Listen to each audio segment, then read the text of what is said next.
আমাকে আরেকটা সুযোগ দিন। আমি নামাজ শুরু করব, আমি সব পাপ ছেড়ে দিব, আমি আপনার পথে ফিরে আসতে চাই, আমাকে একবার সুযোগ দিন। আমি তো শুধু একটু ফোন ব্যবহার করছি, নামাজ তো পরে পড়ব, এখন উঠতে ইচ্ছা করছে না। সময় তো অনেক আছে সামনে, এত তাড়াহুড়া করার কি দরকার। রাত বাড়তে লাগলো, কিন্তু সে নামাজ ভুলেই গেল। আজ নামাজটা বাদ দিলাম, শরীরটাও একটু ক্লান্ত লাগছে। কাল থেকে ঠিকমতো শুরু করব। আল্লাহ তো ক্ষমাশীল, তিনি বুঝবেন। তুমি এখনো তরুণ, এখন ইবাদত না করলেও চলবে, বয়স হলে সব ঠিক করে নিবে। এখন জীবনটা এনজয় করো, এত চিন্তা করার কিছু নেই। এইসব নামাজ রোজা নিয়ে এত সিরিয়াস হওয়ার দরকার নাই। জীবনটা উপভোগ করো, পরে সময় হলে সব ঠিক হয়ে যাবে।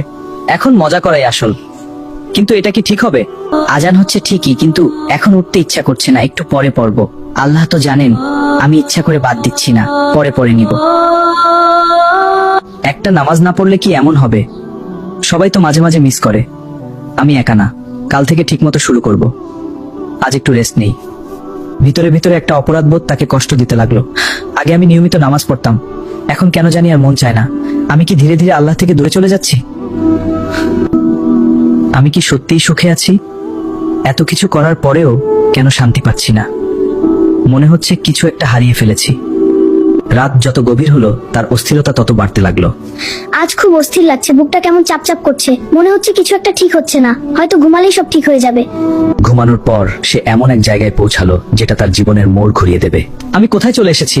চারপাশে এত অন্ধকার কেন? এই জায়গাটা এত ভয়ঙ্কর লাগছে কেন? আমার খুব ভয় লাগছে। তুমি কি ভেবেছিলে তোমার প্রতিটা কাজের হিসাব হবে না? তুমি কি মনে করেছিলে নামাজ ছেড়ে দিলেও কেউ কিছু বলবে না? না, আমি তো পুরোপুরি ছেড়ে দেইনি, আমি শুধু দেরি করছিলাম। আমি ভেবেছিলাম পরে সব ঠিক করে নিব, আমি তো ইচ্ছা করে করি নাই। শাস্তির ভয়াবহতা তার সামনে ফুটে উঠল।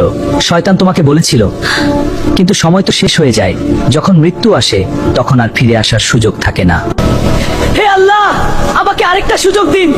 আমি নামাজ শুরু করব, আমি সব পাপ ফিরে আসতে চাই, আমাকে একবার সুযোগ দিন। আমি আমার ঘরে, কিন্তু এত বাস্তব লাগছিল, মনে হচ্ছিল সব সত্যি। আল্লাহ আমাকে হয়তো সতর্ক করলেন। এইটা কোনো সাধারণ স্বপ্ন না, এটা আল্লাহর পক্ষ থেকে একটা বার্তা।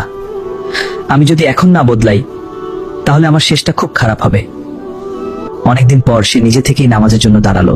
হে আল্লাহ, আমি আপনার কাছে ফিরে আসলাম। আমি অনেক গুনাহ করেছি, আমাকে মাফ করে দিন। আমাকে সঠিক পথে চলার তৌফিক দিন। আমি আর কখনো আপনার আদেশ অমান্য করব না। আমি নামাজ ছাড়ব না। আমি শয়তানের ধোঁকায় আর পড়ব না। আমাকে শক্তি দিন। ধীরে ধীরে সে বদলে যেতে লাগলো।